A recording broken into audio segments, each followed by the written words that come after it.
అందరికీ నమస్కారం, Aadab, good morning. జైఆర్ morning న్యూస్కు స్వాగతం పలుకుతూ ప్రజలరా మొత్తానికి రాష్ట్రంలో మొన్నటిదాకా బీసీ రిజర్వేషన్ల అంశం 42% బీసీలకు రిజర్వేషన్లు కల్పించాలని చెప్పిన నినాదాలు కనిపించినాయి, ఆ పోరాటాలు కనిపించాయి. మొత్తానికి కోర్టు నిర్ణయం మేరకే స్థానిక ఎన్నికలు వెళ్ళడానికి ప్రభుత్వం సిద్ధమైంది, తెలంగాణ రాష్ట్ర ప్రభుత్వం. సో మరి అదే బీసీ అభ్యర్థులు మరి జూబ్లీహిల్స్ ఉప ఎన్నికల్లో పోటీ చేస్తున్నారు. అక్కడ బీజేపీ నుంచి, ఇతర సామాజిక వర్గాల నుంచి, అదేవిధంగా అక్కడ బీఆర్ఎస్ పార్టీ నుంచి ఇతర సామాజిక వర్గాల నుంచి పోటీ చేపిస్తున్నారు. మరి ఎవరికి పట్టం కట్టబోతున్నారు జూబ్లీహిల్స్ ఎన్నికలు? ఎవరికి ఏ అభ్యర్థి గెలవబోతున్నారు, ఏ పార్టీ అభ్యర్థి గెలవబోతున్నారు అంటే, నిన్న బోరబండలో సైట్ 3లో జరిగిన మంత్రి జూపల్లి కృష్ణారావు, సీతక్క పాలమూరు జిల్లా వాసులతో సమావేశమయ్యారు. సో పాలమూరు జిల్లాకు సంబంధించిన ఓటర్లు అక్కడ స్థిరపడ్డారు. వారితో సమావేశమైన ఆత్మీయ సమ్మేళనం జరిగింది. సో ఆ సమ్మేళనంలో జరిగిన అంశాలు, అక్కడి ప్రజలతో వినిపించిన గలం ఏంటంటే, కాంగ్రెస్ అభ్యర్థి గెలవబోతున్నారు, భారీ మెజార్టీతోనే గెలవబోతున్నారు అనే అంశం బయటికి వచ్చింది. సో ఏది ఏమైనా అక్కడ జరిగిన సభ కూడా సక్సెస్ అయింది. సరే, ఏది ఏమైనా ప్రజలు వినియోగించే ఓటు పైన ఆధారపడి ఉంటుంది. మళ్ళీ ప్రజలు ఎవరికి పట్టం కట్టబోతున్నారు, ఎవరిని గెలిపించబోతున్నారు అనేది తెలియాల్సి ఉంది. సో ప్రజలరా ముందుగా ఈరోజు మార్నింగ్ న్యూస్లకు వెళ్దాం. ముందుగా ఆంధ్రజ్యోతి.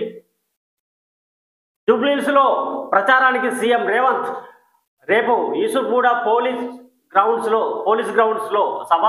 30-31 నవంబర్ 4వ తేదీన రోడ్ షోలు. 30-31 నవంబర్ 4-5 తేదీల్లో రోడ్ షోలు. ఉప ఎన్నికను ప్రతిష్టాత్మకంగా తీసుకున్న ముఖ్యమంత్రి రేవంత్ రెడ్డి.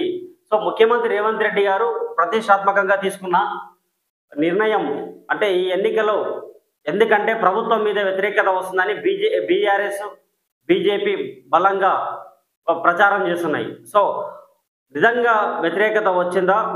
ఎప్పుడైనా ప్రజలు ఏంటంటే, కష్టపడే వారిని, పని చేసే వారిని గుర్తిస్తారు.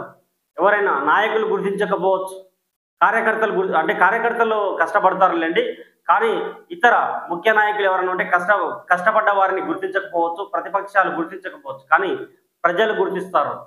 ప్రజలే వాళ్ళకి కావాల్సింది పని చేసేవారు కావాలి, పాలకులు. అలాంటి వారిని వారు ఎంచుకుంటారు. సో చూడాలి, ఇప్పుడు ముఖ్యమంత్రి రేవంత్ రెడ్డి గారు అయితే ప్రభుత్వం ఏర్పాటు నుంచి కష్టపడుతున్నారు. మరి ఆ ఫలితం ఏ విధంగా రాబోతుందో, ప్రచారాలు కూడా ఏ విధంగా ఉండబోతుందో తెలియబోతుంది. సో మరో వార్త, Hyderabad Vijayawada smart road NH-65 ఇక హై సెక్యూరిటీ హైవే. భద్రతే ప్రామాణికంగా రహదారి అభివృద్ధి, ప్రమాదాల నియంత్రణే లక్ష్యంగా చర్యలు. 6 వరుసలుగా జాతీయ రహదారి విస్తరణ. అడ్వాన్స్డ్ ట్రాఫిక్ మేనేజ్మెంట్ సిస్టమ్ కింద కిలోమీటర్కు 1 చొప్పున స్మార్ట్ AI కెమెరాలు, సోలార్ వీధి దీపాలు, రోడ్డు పక్కన సేఫ్టీ బారికేడ్లు, రోడ్డు మధ్యలో ప్రత్యేక మొక్కలతో పచ్చదనం, వర్షపు నీటిని ఒడిసి పట్టేందుకు ప్రత్యేక చర్యలు, 50 పారిశ్రామిక పార్కులు, 4 ఆర్థిక కారిడార్లు, 2 టెక్స్టైల్స్ క్లస్టర్లకు అనుసంధానం. ఆంధ్రజ్యోతికి లభించిన ప్రాథమిక DPR. హైదరాబాద్ నుండి విజయవాడ NH-65 హైవే జాతీయ రహదారి ఇక పై హై సెక్యూరిటీ హైవేగా మారనుంది. దారి పొడవునా ఎక్కడ ఏం జరిగిందన్నది స్పష్టంగా తెలిసేలా డిజిటల్ స్మార్ట్ రోడ్డుగా రూపుదిద్దుకోనుంది. సోలార్ విధి దీపాలు, రహదారి పక్కన భద్రత బారికేడ్లు, వర్షపు నీటిని ఒడిసి పట్టేలా ప్రత్యేక ఏర్పాట్లు, రోడ్డు మధ్యలో మొక్కలతో పాటు వాణిజ్య వ్యాపార కార్యకలాపాలకు ఊతమిచ్చేలా ఈ రోడ్డు త్వరలో అందుబాటులోకి రానుంది. ప్రస్తుతం 4 వరుసలతో ఉన్న ఈ రహదారిని తెలంగాణ పరిధిలోని మల్కాపూర్ వద్ద ఆందోల్ మైసమ్మ ఆలయం నుంచి ఆంధ్రప్రదేశ్లోని విజయవాడ పట్టణంలో ఉన్న కనకదుర్గ గుడి వరకు 231.32 కిలోమీటర్ల మేర 6 వరుసలుగా విస్తరించనున్నారు. ఈ విస్తరణ పనులకు సంబంధించిన సమగ్ర ప్రాజెక్ట్ నివేదిక DPR రూపకల్పన పూర్తి చేసేలా చర్యలు ముమ్మరయ్యాయి. ఇప్పటికే ప్రాథమిక తయారైన DPR కాపీ ఆంధ్రజ్యోతికి చిక్కింది. సో దానిపైన ఈ ఆంధ్రజ్యోతిలో ప్రత్యేక బ్యానర్ ఐటమ్ ఇది. ఎమ్మెల్యేలకు DCC పదవులు అవసరం అనుకున్న చోట ఇస్తాం. ఒకే కుటుంబంలో 2 పదవులు తప్పు కాదు. సమన్వయ లోపంతోనే మంత్రుల మధ్య వివాదాలు. కొండ సురేఖ కుమార్తె మాట్లాడిన విధానం ఆక్షేపణీయం. కవిత యాత్రను స్వాగతిస్తున్నాం. 10 ఏళ్ల పాపపు పాలనలో ఆమె భాగస్వామ్యాన్ని ప్రశ్నిస్తున్నాం. జూబ్లీహిల్స్ లో గెలిచేది కాంగ్రెసే. ఢిల్లీలో మీడియాతో ఇష్టాగోష్ఠిలో పిసిసి చీఫ్ మహేష్ కుమార్ గౌడ్. జిల్లా కాంగ్రెస్ అధ్యక్ష పదవులకు ఎమ్మెల్యేలకు కూడా పోటీ పడుతున్నారని టీపీసీసీ చీఫ్ మహేష్ కుమార్ గౌడ్ తెలిపారు. అయితే స్థానిక పరిస్థితులను బట్టి వారికి ఆ పదవులు వచ్చే అవకాశం ఉంటుందన్నారు. ఇతర పదవుల్లో ఉన్నవారికి డీసీసీ అధ్యక్ష పదవులు ఇవ్వబోమని చెప్పిన విషయం వాస్తవేనని, కానీ ఆ పరిధిలోకి ఎమ్మెల్యేలు రారని అన్నారు. అన్ని అర్హతలు ఉన్న వారికి అవకాశం వస్తుందని స్పష్టం చేశారు. ఆదివారం ఢిల్లీలో ఇష్టాగోష్ఠిలో టీపీసీసీ చీఫ్ మహేష్ కుమార్ గౌడ్ మాట్లాడిన మాటలు. చిత్రపూరిపై విచారణ ఎప్పుడు? ఆంధ్రజ్యోతి ప్రశ్న. హౌసింగ్ సొసైటీలో అవకతవకలు అధికారంలోకి వస్తే విచారణ జరిపిస్తామంటూ ఎన్నికల మేనిఫెస్టోలో పెట్టిన కాంగ్రెస్ రంగంలోకి దిగిన 2 ఫిలిం ఛాంబర్ సభ్యులు చిత్రపురి సొసైటీ సభ్యులను కాపాడే యత్నం, వ్యక్తిగత లబ్ధి కోసమే సంస్థలను వాడుకుంటున్నారు. ఫైనాన్సియర్ నుంచి 22 కోట్లు తీసుకున్న సొసైటీ 45 అంతస్తుల సైఫర్ షూట్ నిర్మిస్తున్నట్లు ప్రకటన. ప్లాట్ల విక్రయాలతో అప్పులు తీర్చవచ్చని యోచన. ఆ భవనానికి అనుమతులు రద్దు చేసిన హైడ్రా? హైకోర్టులకు మధ్యవర్తిగా 22 కోట్లకు మధ్యవర్తిగా ఉన్న ఫిలిం ఛాంబర్ సభ్యుడు అతనికి ఇబ్బంది ఉండకూడదనే ఎన్నికల్లో జాప్యం. చిత్రపురి కాలనీ హౌసింగ్ సొసైటీ ఇది సినీ కార్మికుల తమ కోసం ఏర్పాటు చేసుకున్న గృహ సముదాయానికి సంబంధించిన సంస్థ. ఫిలిం ఛాంబర్ ఇది సినీ రంగ ప్రముఖులు ఏర్పాటు చేసుకున్న స్వయ నియంత్రణ విభాగం. అలాంటి ఈ 2 సంస్థలకు మధ్య సంబంధం ఏంటి? వాస్తవానికి సినీ పరిశ్రమ ప్రయోజనాలు తప్ప ఈ రెండింటి మధ్య ఇతర సంబంధాలు ఉండకూడదు. కానీ ఈ రెండు పాలక మండలకు చెందిన కొందరు సభ్యుల మధ్య ఉన్న ఆ అవినావ సంబంధాల వల్ల ఛాంబర్ ఎన్నికలు జాప్యం అవుతున్నాయన్న విమర్శలు ఉన్నాయి. అలాగే హౌసింగ్ సొసైటీ అక్రమాలపై విచారణ జరగకుండా ఛాంబర్ సభ్యులు కొందరు రంగంలోకి దిగారన్న ఆరోపణలు కూడా ఉన్నాయి. ఈ అంశంపై ఆంధ్రజ్యోతి ప్రత్యేక కథనం అంటది. రష్యా అమ్ముల పొదిలో అనుక్రూయిజ్ క్షిపణి అణుశక్తితో అనంత దూరాలకు దూసుకెళ్లే బురేవెస్నిక్ పరీక్షలో 15 గంటల పాటు 14,000 కిలోమీటర్లకు పైగా ప్రయాణం. ప్రపంచంలో మరే దేశం వద్ద ఇలాంటిది లేదన్న పుతిన్. ప్రపంచంలోనే తొలిసారిగా అణుశక్తిగా దూసుకెళ్లే క్రూయిజ్ క్షిపణిని రష్యా పరీక్షించింది. ప్రపంచంలో ఏ మూలనున్న లక్ష్యాన్నైనా ఛేదించే సత్తా ఉన్న ఆ క్షిపణి పేరు 9M730 బురేవెస్నిక్. ఈ క్షిపణిని లాంచ్ చేయడానికి సాంప్రదాయ ఇంజనీర్నే వాడారు. అనంతరం అందులోని చిన్న రియాక్టర్ ఉత్తేజితమై దానికి దాదాపు అనంత దూరం ప్రయాణించే శక్తినిస్తుంది. దీని తొలి పరీక్షను ఆదివారం విజయవంతంగా నిర్వహించినట్టు రష్యా అధ్యక్షుడు పుతిన్ ప్రకటించారు. ప్రపంచంలో కూడా మరెవరి దగ్గర ఇది లేదంట. సో నిర్లక్ష్యంగా ఉంటే ఇంటికే. మొన్న రామగుండం, నిన్న MGM సూపరింటెండెంట్లపై చర్యలు. అలసత్వం ప్రదర్శించిన వారిపై వేటు. ఇటీవలి కాలంలో 7 సూపరింటెండెంట్లపై చర్యలు. ఇష్టారాజ్యంగా వ్యవహరిస్తే ఉపేక్షించబోమంటూ సంకేతాలు. వణుకుతున్న సూపరింటెండెంట్లు, ఏళ్లుగా పాతుకుపోయిన ఉద్యోగులపైన వైద్య శాఖ దృష్టి. సో ఇందులో ఒక మాట రాష్ట్ర ప్రభుత్వానికి తెలియబోతున్నాను. ఇక్కడ నిర్లక్ష్యంగా ఉంటే ఇంటికే అంటే కొందరు ప్రైవేటు ఆసుపత్రులు నిర్వహిస్తున్న వైద్యులే ఇక్కడ ప్రభుత్వ ఆసుపత్రిలో వైద్యులుగా ఉంటున్నారు, సూపరింటెండెంట్లుగా ఉంటున్నారు. సో వాళ్ళు ఏం చేస్తున్నారంటే ఉదయం వచ్చి సంతకం పెడతారు. అంటే ప్రజల నుంచి వస్తున్న ఆరోపణలు, విమర్శలు. ఉదయం వచ్చి సంతకాలు పెడతారు. మధ్యాహ్నం టైం వల్ల వారి స్థానంలో ఇంకొకరు వచ్చి ఉంటున్నారు. అంటే వీళ్ళు షిఫ్టులుగా ఉంటున్నారా? వీళ్ళ డ్యూటీ టైం ఎంతవరకు ఉండాలి? ఈరోజు డ్యూటీ బాధ్యతలు చేపట్టంటే రేపు తెల్లవారుజామున ఉండాలా, లేకపోతే ఏందనేది ఒకసారి ప్రభుత్వ పెద్దలు కూడా అక్కడ విజిట్ చేసి చూస్తే కనిపిస్తుందని ప్రజల నుంచి వస్తున్న విజ్ఞప్తులు. సో మొత్తానికి అలాంటి వారిపైన కూడా ఉక్కుపాదం మోపుతున్నట్లు సంబంధిత వైద్య శాఖ పెద్దలు కూడా చెబుతున్నారు. సో రాష్ట్రంలో రౌడీ షీటర్ల పాలన నడుస్తుంది. తెలంగాణను దోచుకుంటున్న రేవంత్ రెడ్డి కుటుంబం మంత్రులు జూబ్లీహిల్స్ ఎన్నికల్లో కాంగ్రెస్ కు తగిన గుణపాఠం చెప్పాలి. బీఆర్ఎస్ వర్కింగ్ ప్రెసిడెంట్ కేటీఆర్ మాట్లాడారు. So so Bangkok to Hyderabad hydroponic గంజాయి శంషాబాద్ ఎయిర్పోర్ట్ లో 4.15 కిలోల స్వాధీనం. 3 నెలల వ్యవధిలో రాష్ట్రంలో 5 కేసులు. 53 కోట్ల విలువైన 53 కిలోల గంజాయి సీజ్. జూలైలో ఓ మహిళ వద్ద 40 కోట్ల సరుకు స్వాధీనం. మహిళలను కొరియర్లుగా వాడుతున్న ముఠాలు. హైడ్రోపోనిక్ గంజాయి మార్కెట్లోకి వచ్చిన కొత్త రకం గంజాయి ఇటీవల కాలంలో విదేశాల నుంచి హైదరాబాద్కు అధికంగా రవాణా అవుతుంది. శంషాబాద్ అంతర్జాతీయ విమానాశ్రయంలో హైడ్రోపోనిక్ గంజాయితో ప్రయాణికులు పట్టుబడుతున్న కేసులు పెరుగుతున్నాయి. ఈ ఏడాది ఆగస్టు నుంచి శనివారం రాత్రి వరకు 3 నెలల వ్యవధిలోనే హైడ్రోపోనిక్ గంజాయితో 5గురిని శంషాబాద్ విమానాశ్రయంలో అధికారులకు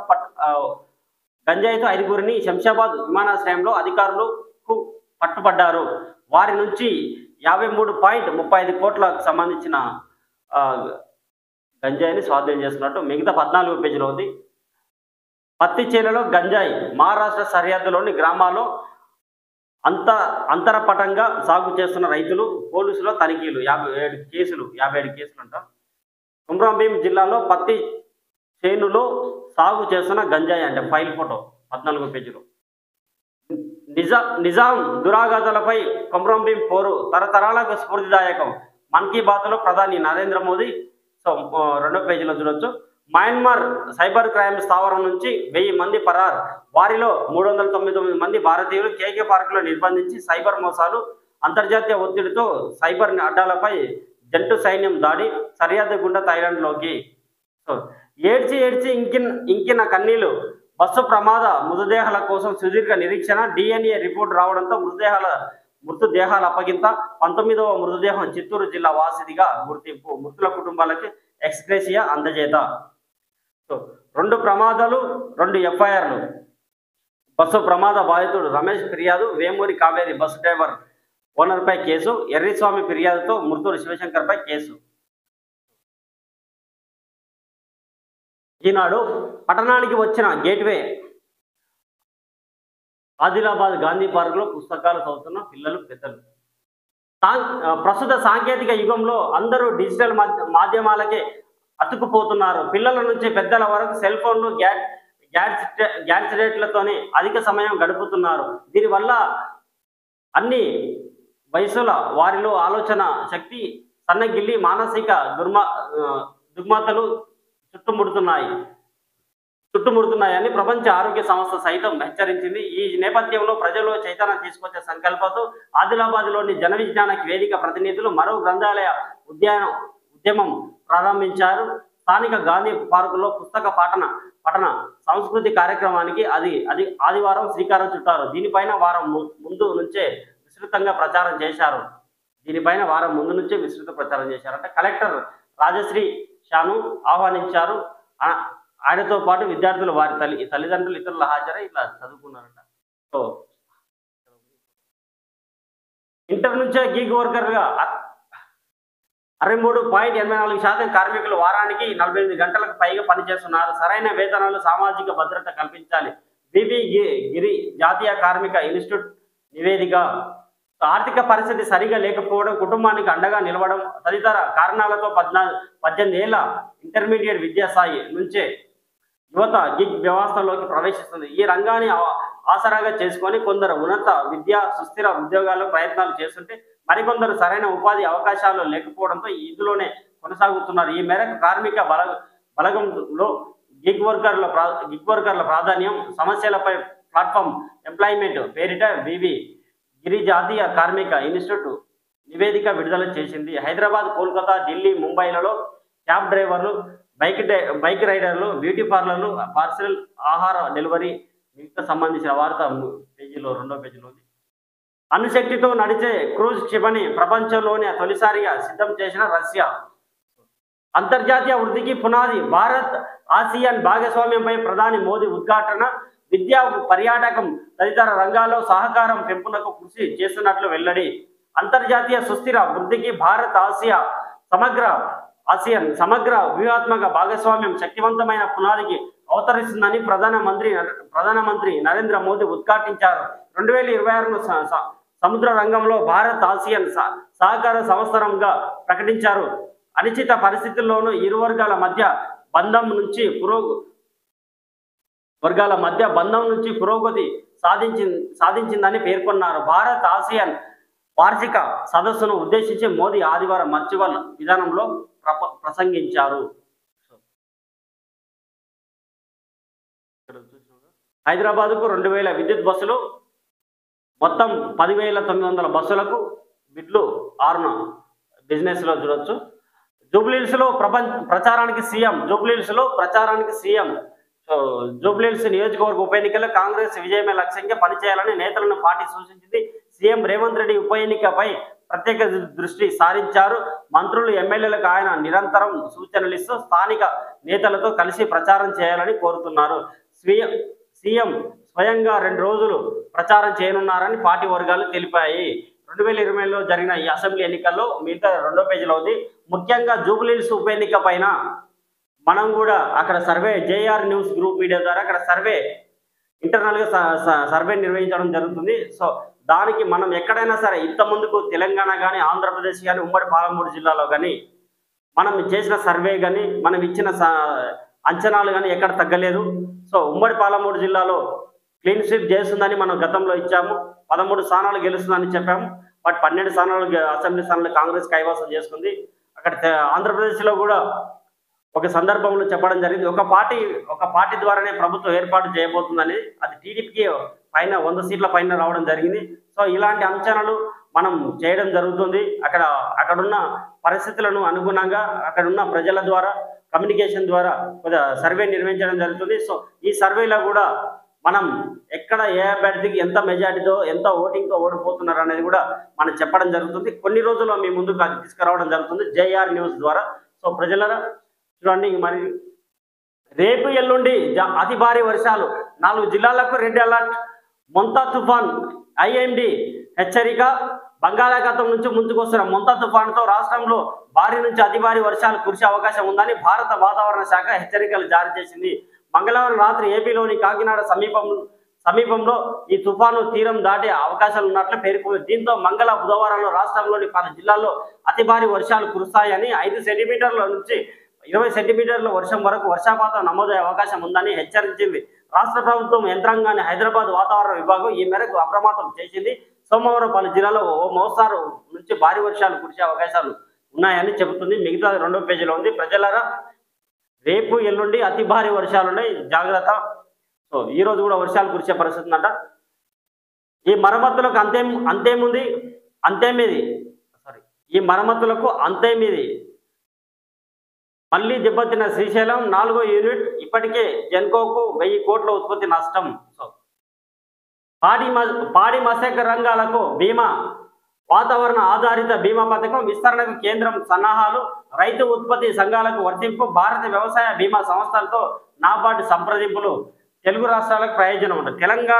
తెలంగాణలో ప్రస్తుతం పంటలకు బీమా పథకం అమలులో లేదు. 2020లోనే ఆగిపోయింది. ఇటీవల పంటల బీమా యోజన అమలు కోసం కేంద్రంలో ఒప్పందం కుదుర్చుకున్నప్పటికీ ఏ విధానం అనుసరించాలని దానిపై తుది నిర్ణయం తీసుకోలేదు. ప్రస్తుతం తెలంగాణ రాష్ట్ర వ్యాప్తంగా వరి సాగు గణనీయంగా పెరిగింది. వాతావరణ ఆధారిత బీమా పథకాన్ని విస్తరిస్తే రాష్ట్రంలోని రైతులతో పాటు పాడి మత్స్య రంగాలకు మేలు కలుగుతుందని అంచనా వేస్తున్నారు. సో ప్రజలారా, మీకు అధికార యంత్రాంగాన్ని కూడా ఇక్కడ అంటే రైతులకు సంబంధించిన అంశం కూడా ఒకటి చెప్తా. ఇక్కడ కేంద్రం నుంచి వచ్చిన పల్లి విత్తనాలకు సంబంధించినది రైతులకు పంపిణీ చేయడం జరిగింది. అయితే కొందరు మిల్లర్లు రైతులను కొంతమందిని అక్కడ పంపించి వారికి సంబంధించిన వారి ద్వారా మిల్లులకు తెప్పించుకున్నట్లు సమాచారం. మిల్లుల్లో గోదాంలో అవి నిల్వ ఉన్నట్లు సమాచారం. ఎవరైనా వెళితే దానికి రైతులే మాకు ఇచ్చారు, అంటే రైతులే మాకు ఇచ్చారు అని చెప్తున్నారు. సో దీని మీద అధికారులు కూడా ఖచ్చితంగా ఆ మిల్లుల పైన రైడ్ చేయాలని ప్రజలు కోరుతున్నారు. సంబంధిత అధికారులు కూడా సో దీనిపైన దృష్టి పెట్టాలని కోరుతున్నారు. దారి పొడవునా గండాలు, ప్రాణాలు తీసిన బ్లాక్ స్పాట్లు. రాష్ట్ర వ్యాప్తంగా 936 గుర్తింపు. పదే అక్కడే ప్రమాదాలు. మూడింట 2 జాతీయ రహదారుల్లోనే అత్యధిక వాహన ప్రమాదాలు. NH65లో రాష్ట్రంలోని కొన్ని రహదారులు రక్తసిద్ధంగా అవుతున్నాయి. పదే ఒకే చోట ప్రమాదాలు జరుగుతున్నాయి. ఇలాంటి బ్లాక్ స్పాట్లు రాష్ట్ర వ్యాప్తంగా 936 ప్రాంతాల్లో ఉన్నాయి. ఏటా వందల మంది ప్రాణాలని బలిగొంటున్నాయి. వేల మంది క్షతగాత్రులు అవుతున్నారు. రాష్ట్ర వ్యాప్తంగా అన్ని రకాల రహదారుల విస్తీర్ణంలో జాతీయ రోడ్లు 2.1% అయితే బ్లాక్ స్పాట్లో మూడింట రెండొంతుల వీటిపైనే ఉన్నాయి. సో యాదాద్రి జిల్లా చౌటుప్పల్ మండలం దండుమల్కాపూర్ మైసమ్మ గుడి సమీపంలోని బ్లాక్ స్పాట్. ఇక్కడ 2-3 రోజులలో ప్రమాదం జరుగుతుంది. యూటర్న్ కోసం రోడ్డు మధ్యలోనే వాహనదారులు ఆగుతుండడంతో ఎక్కువ ప్రమాదాలు జరుగుతున్నాయి. లారీలు, 2 వీలర్లు రాంగ్ రూట్లో వస్తున్నాయి. ఈ క్రాసింగ్ దగ్గర రంపుల్ స్ట్రిప్స్ ఏర్పాటు చేసిన వాహనదారులు వేగాన్ని తగ్గించట్లేదు. సో ఇందిరమ్మ ఇంటి బిల్లుల చెల్లింపులో స్వల్ప మార్పులు మంత్రి పొంగులేటి. సో ఈనాడులో 3వ పేజీలో చదవండి ప్రజలరా. సో ఇది సంగతి. ప్రభుత్వ కార్యాలయం చిత్తు కాగితాలు పాత వస్తువుల విక్రయం ద్వారా కేంద్రానికి 377 కోట్ల ఆదాయం. అమ్మయ్య, ఫైళ్ళన్నీ క్లియర్ అయ్యాయి. సో ఫైళ్ళను కూడా పాత పేపర్లుగా క్రియేట్ చేసి చేస్తున్నారంట. కేంద్ర ప్రభుత్వానికి ఆదాయం వస్తుంది. సో ఏఐ మంత్రి గర్భవతి, 83 మంది పిల్లలు. దేశవ్యాప్తంగా నేటి తేదీల్లో వెల్లడి. యుఎస్ వీసా స్టే రూల్స్ మరింత కఠినంతరం. ఉత్తరాఖండ్లో పర్యాటకులకు పై గ్రీన్ ట్యాక్స్. 5 ఏళ్ల తర్వాత చైనాకు విమాన రాకపోకలు. లోపల పేజీలో చూడవచ్చు. సో నమస్తే తెలంగాణ. ఎదిరిస్తున్న ఏఐ షట్ డౌన్ ఆదేశాలను ధిక్కరిస్తున్న రోబోలు. ఏఐలకు స్విచ్ ఆఫ్ అంటే నచ్చడం లేదట అధ్యయనంలో వెల్లడి. రేవంత్ ఫెయిల్, ఉల్టా మాపై బ్లాక్మెయిల్. నీ వైఫల్యాలు వదిలేసి మా మీద నిందల. బురద జల్లుతో పెయిడ్ ఆర్టికల్స్ రాయిస్తావా? సీఎం తీరుపై మంత్రుల కుతకుత. సో ఇక్కడ రేవంత్ ఫెయిల్, ఉల్టా మాపై బ్లాక్మెయిల్. నీ వైఫల్యాలు వదిలేసి మా మీద నిందల. బురద జల్లుతో పెయిడ్ ఆర్టికల్స్ రాయిస్తావా? సీఎం తీరుపై మంత్రుల కుతకుత. సరే, ఎవరు పెయిడ్ ఆర్టికల్ రాసిర్రు అని నేను పార్టీ పేరు చెప్పను, ఈ నాయకుల పేరు చెప్పను. కానీ ఒకటి అడుగుతా వాళ్ళను. మంత్రి కొండ సురేఖ, మంత్రి జూపల్లి కృష్ణారావు బర్తరాఫ్ అవుతున్నారు అని చెప్పి మీరు ఏడాదిన్నర క్రితం వార్తలు వచ్చాయి. సో సంబంధిత సోషల్ మీడియా అనుకోండి, ఏ పార్టీకి సంబంధించిన పెయిడ్ ఆర్టిస్టులు, వాళ్ళు పెయిడ్ ఆర్టికల్స్ అనేది మీకు రాజకీయ నాయకులు తెలియాలి. ప్రజానికం కూడా గమనిస్తుంది. బ్లాక్మెయిల్, ప్రశ్నించిన వానిపై బ్లాక్మెయిల్ పెట్టింది ఎవరి ప్రభుత్వంలో జరిగినాయి? నిందలు మోపింది ఎవరి ప్రభుత్వంలో జరిగినాయి? మీ ప్రభుత్వంలో కదా కేటీఆర్ గారు, మీ ప్రభుత్వంలో కదా నిందలు మోపిండ్రు. ఏదో అంటే ఇది కుక్కను చంపే ముందు ఇది పిచ్చి కుక్కని నింద చేసి చంపాలని విధంగా మీ ప్రభుత్వ తప్పులను ఎత్తి చూపిన వారిని, మీ దోపిడీలను ఎత్తి చూపిన వారిని, మీ కార్పొరేట్ వ్యవస్థ దోపిడీలను ఎత్తి చూపిన వారిని, ప్రశ్నించిన వారిపైన అక్రమ కేసులు పెట్టి పైన ఉల్టా బ్లాక్మెయిలింగ్ కేసులు చిత్రీకరించింది మీరు కాదా? మీ ప్రభుత్వం కాదా? మీ ప్రభుత్వంలో పోలీసు అధికార యంత్రాంగం కాదా? ఆ పోలీసులతో చేపించింది ఎవరు? మీ పాలకులు కాదా? ఒకసారి మీరు ఆత్మవిమర్శ చేసుకోవాలి, గుండె మీద చేసుకొని ఆలోచించండి. ఈరోజు రేవంత్ రెడ్డి గారి పైన కూడా బ్లాక్మెయిల్ అన్నారు. అప్పుడు రేవంత్ రెడ్డి గారిని కూడా బ్లాక్మెయిలర్ అన్నారు. ఎవరు ప్రశ్నించే ప్రతిపక్షాలు ఉన్న నాయకుల పైన బ్లాక్మెయిలర్ అన్నారు మీరు. ఇప్పుడు మీరు బ్లాక్మెయిల్ అంటారు. మీకు ఇది ఊతపదం అయిపోయింది బ్లాక్మెయిల్ అనేది. దోపిడీ చేసే వాళ్ళకు, ప్రజల రక్తాన్ని పీడించుకునే వారికి, రియల్ ఎస్టేట్ వ్యాపారులకు మీ ప్రభుత్వంలో ఇవన్నీ జరిగినాయి. ప్రజలను ముక్కు పిండి వసూలేసారు, ప్రజల రక్తం నయ్యారు మీ ప్రభుత్వంలో కార్పొరేట్ పిశాసులు. సో ఇప్పుడన్నా కొద్దిగా మార్పు వస్తుంది. ఒకసారి చూసుకోండి మీరు ఏం జరుగుతుందో. ఎవరు మాట్లాడితే వాళ్ళ మీద సీఎం తీరుపై మంత్రులకు కుతకుతారట. ఏముంది మాట్లాడినారు మొన్న. సరే, ఈ అంతర్గత వ్యవహారం, పార్టీకి సంబంధించిన అంతర్గత వ్యవహారం. 55 సార్లు ఢిల్లీ టూర్లు. ఓకే, కుతకుత అనుకుని మళ్ళీ వీళ్ళ కుతకుత అంటే మీరు చల్లారుతారా మీ దగ్గర తీసుకొని ఒకసారి ట్రై చేయండి. మరి రౌడీల పాలనై రాష్ట్రం. రౌడీల నిజంగా ప్రజలను ఇబ్బందులకు గురి చేశారు. సామాన్య దొంగతనాలకు పాల్పడేవారు, దాడులకు పాల్పడేవారిపై ప్రభుత్వం కూడా ఉక్కుపాదం మోపుతుంది. 55 సార్లు ఢిల్లీ టూర్లు, వచ్చింది -3,000 కోట్లు. 15వ ఫైనాన్స్ నిధుల్లో తెలంగాణ వాటా 2%. భారత రాష్ట్ర సమితి అని చెప్పారు. భారత రాష్ట్ర సమితికి ఎంతగానో ఖర్చు పెట్టిండ్రు. అప్పుడు ఎక్కడెక్కడ ఖర్చు పెట్టిండ్రు? ఈయన ఢిల్లీకి, ముఖ్యమంత్రి గారు ఢిల్లీకి పోతేనే ఖర్చు చూపిస్తున్నారు. మీ ప్రభుత్వంలో భారత రాష్ట్ర సమితి కారు సర్కారు, ఢిల్లీ సర్కారు మనదే అని చెప్పి వెళ్తారు కదా. అప్పుడు ఎంత ఖర్చు పెట్టిండ్రు? ఏదైనా ఏ ప్రభుత్వాలైనా ప్రజలకు సంబంధించిన డబ్బులే ఖర్చు పెట్టాల్సి వస్తుంది. మీ జేబు నుంచి అయితే పైసలు ఖర్చు పెట్టరు. పార్టీ అధికారం దిగిపోయే వరకు మళ్ళా ఆ పార్టీ మీద, ఈ పార్టీ మీద మీరు విమర్శలు చేసుకోవడమే తప్ప ఏముండదు. ఇందిరమ్మ ఇంటికి 60,000 కోత. సర్కారు కొత్త కొర్రి లబ్ధిదారులకు స్లాబ్ పడ్డాక వచ్చే 2 లక్షల బిల్లుతో 60,000 కోత. ఆ మేరకు ఉపాధి హామీ పనులు చేపడతామన్న సర్కారు ఏ పనులు పూర్తి చేస్తారో స్పష్టం చేయని ప్రభుత్వం లబ్ధిదారులు సహకరించాలని మంత్రి పొంగులేటి విజ్ఞప్తి. రోజుకో నిబంధనతో లబోదిబమంటున్న లబ్ధిదారులు పని గంపగుత్తగా మేస్త్రికి అప్పగించాక ఇదే మేలుగా. మరి ఇప్పటికే నిర్మాణం పూర్తయిన ఓట్ల సంగతి ఏంటి? తప్పు ఉంటే తప్పును చూపెట్టండి, ప్రజల సమస్యలపై మాట్లాడండి. మీ కుర్చీ పోయిందని ఆ కుర్చీ కోసమే మీరు విమర్శలు ఆరోపణలు చేస్తే ప్రజలు ప్రతిదీ గమనిస్తూ ఉంటారు. ఏదులలో రైతు ఆత్మహత్య, పంట ధ్వంసంపై ప్రశ్నించినందుకు ప్రాజెక్టు గుత్తేదారు బెదిరింపు, గడ్డి మందు తాగిన రైతు మృతదేహంతో గ్రామస్తులు రాస్తారోక. 8వ పేజీలో ఉంది. నమస్తే తెలంగాణ చూడవచ్చు.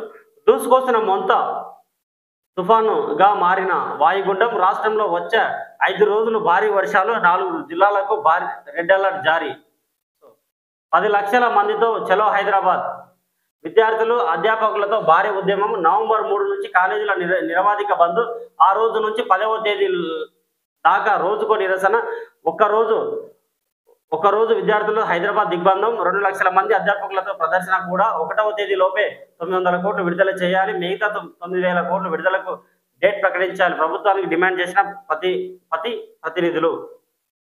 అట్రాసిటీ పరిహారం ఎస్సీ ఎస్టీ చట్టాన్ని కాంగ్రెస్ సర్కార్ తోట్లు అండగా ఉండాల్సిన చోట బాధితులపై నిర్లక్ష్యం. ఏడాదిగా పరిహారం నిధులు చెల్లింపు బంద్. 4,088 మందికి అందని 40 కోట్ల పరిహారం. నిరుడు 14 కోట్లు ఇస్తున్నట్లు ప్రకటించిన నేటికి బాధితుల ఖాతాల్లోకి జమ కాని వైనం. కార్యాలయాల చుట్టూ రోజు ప్రదక్షిణలు. ప్రభుత్వం స్పందించాలి.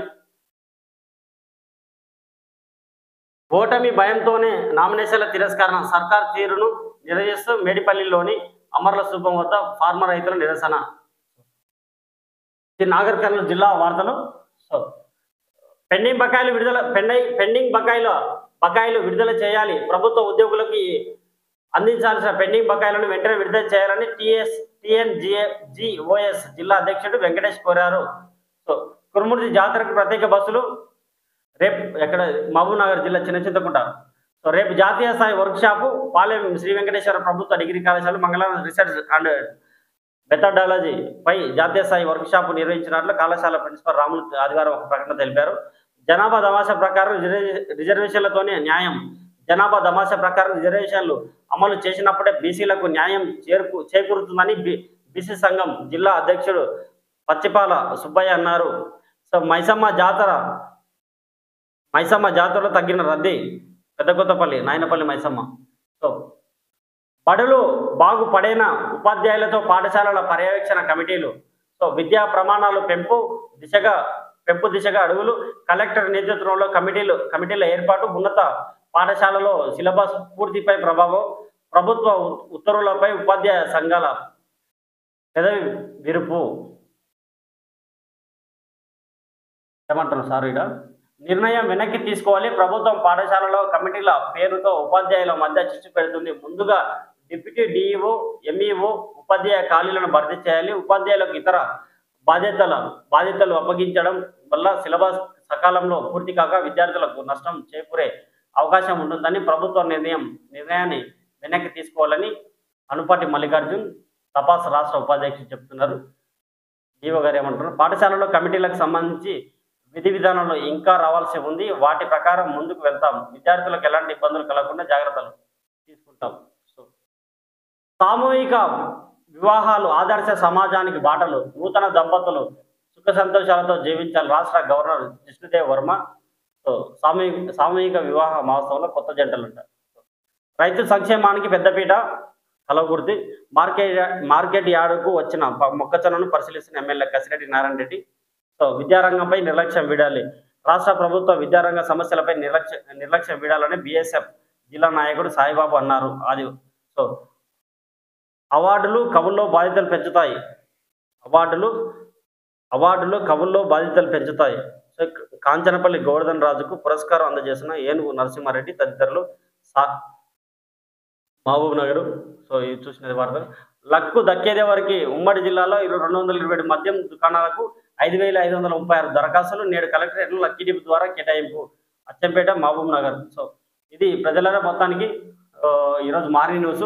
ప్రజలారా మన మార్నింగ్ న్యూస్ను, జేఆర్ మార్నింగ్ న్యూస్ను ప్రతి ఒక్కరు సబ్స్క్రైబ్ చేసుకొని వీక్షించి మా జేఆర్ మార్నింగ్ న్యూస్ అభివృద్ధికి మీ వంతుగా మీరు సహకరించాలని కోరుతూ, మీరు సహకరించాలనుకుంటే మా స్క్రీన్ పై మా నెంబర్ ఉంటుంది. అదే ఫోన్‌పే, గూగుల్ పే నెంబరు.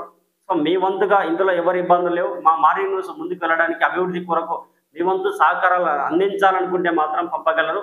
అదేవిధంగా ప్రకటనలు కూడా చేయాలనుకుంటే పంపగలరు. సో, మీ అందరికీ మరొకసారి ధన్యవాదాలు తెలుస్తూ మార్నింగ్ న్యూస్‌ను వీక్షించినందుకు ధన్యవాదాలు తెలియజేస్తున్నాం.